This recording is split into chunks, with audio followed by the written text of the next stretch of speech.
Thanks for coming to Garage Point Zero, watch my videos where I build stuff and do stuff. Enjoy.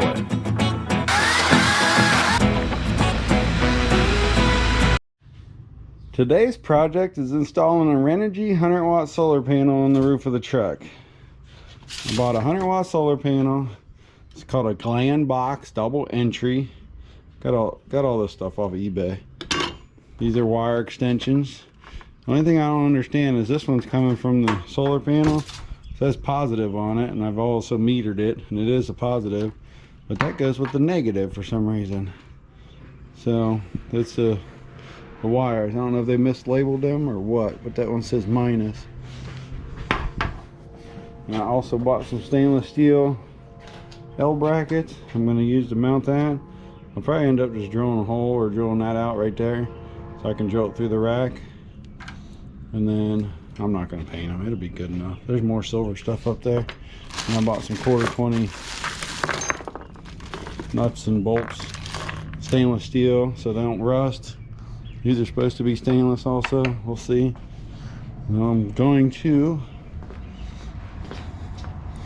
put that, so that's going to go on my little cantilever here on the front, and it's going to go under the rack because I want to keep my rack clear. And then I've kind of located this already. I drilled a hole, so that'll go right there. I'm gonna put a piece of wood underneath of it, so we should be getting it. It'll be pretty easy, just gotta get it done.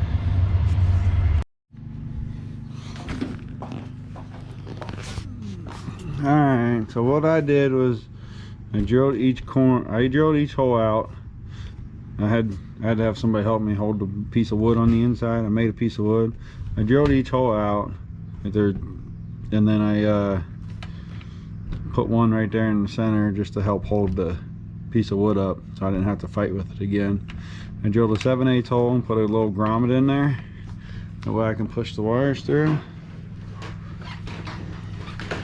And then on the back side of that double entry flange thingy, I put butyl tape. And then if you watched my vent install, I'm gonna put the self-leveling sealer around it, but I still got to put in another fan. That'll be next project probably. But let me get this screwed down, and then I got to get the solar panel mounted. Here's my 4 brackets I'm going to use. I drilled a hole in the center of them two. See if you can see that. And then I drilled one of those out for the 1/4 20. And I'm going to start with 4, and then it's going to go under though. But I think I'm going to go ahead and drill into here. Well, no, I can't do that. Maybe I'll flip this over. I probably got to flip it over. No, I can't do that, it'll be backwards then. So I'm probably just going to drill these into here for now, and then I don't know, I'll figure it out. Maybe I'll flip it over for now. I don't know, I gotta figure this out how I'm gonna do it. I wish I could mount these to the rack underneath there like I want it, and then drill. I might be able to get a drill bit in there. The problem is it's gonna be in there. That one won't be terrible, but it's still with this, it's gonna be a little too high. So I don't know, maybe because I want them, they're gonna be mounted like that. So maybe I'll just flip it over and drill it. Let's see what I do. So here's what I ended up doing. I had it flipped the other way first, and I didn't feel like measuring, so I just lined them up and drilled it that sideways right there. So we'll get her flipped over, and I'll show you how I do the other side. I'm not saying it's gonna work perfect, but we're gonna try it. All right, I spun these brackets around, and I just used some toggles that I had that were longer bolts to line this all up. That way I can, hopefully those line up when I now put it on the bottom. So we'll try that spot. We'll try that now. All right, I got the solar panel mounted up there. I just used 1/4 20s. I just mounted it in the 4 corners. I think that'll be plenty. It doesn't weigh much.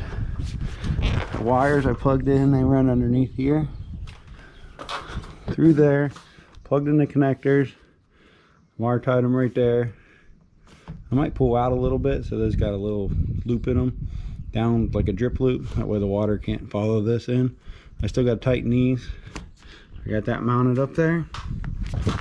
They come down in the cab. I got to run them to the controller. So what I did to find the, come on, stay there. What I did to find the positive, that they're labeled wrong, they weren't labeled on this end. I already labeled this one. I just took a multimeter,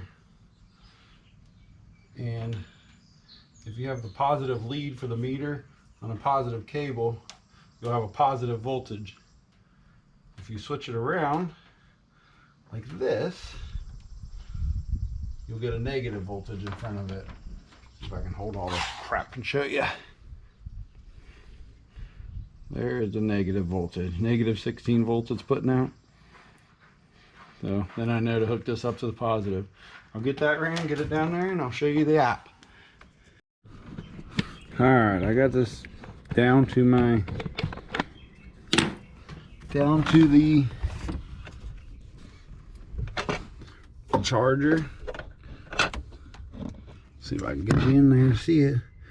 It's that top red wire. That's the PV. I'm going to pull this thing out in the sun, see if it's charging. I put the negative on my negative bus bar right there. This one, that yellow one. And I put the red over there. I think I need a breaker in between, but we might get it. I'll look into it and see what kind of breaker I need in there. Kind of forgot about that until right now.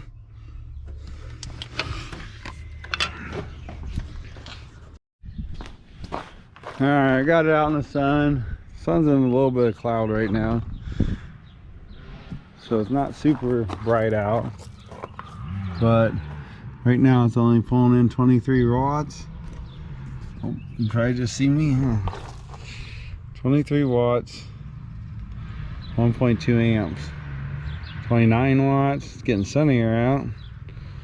We'll see. I might stick another one up there, see how far it goes up to.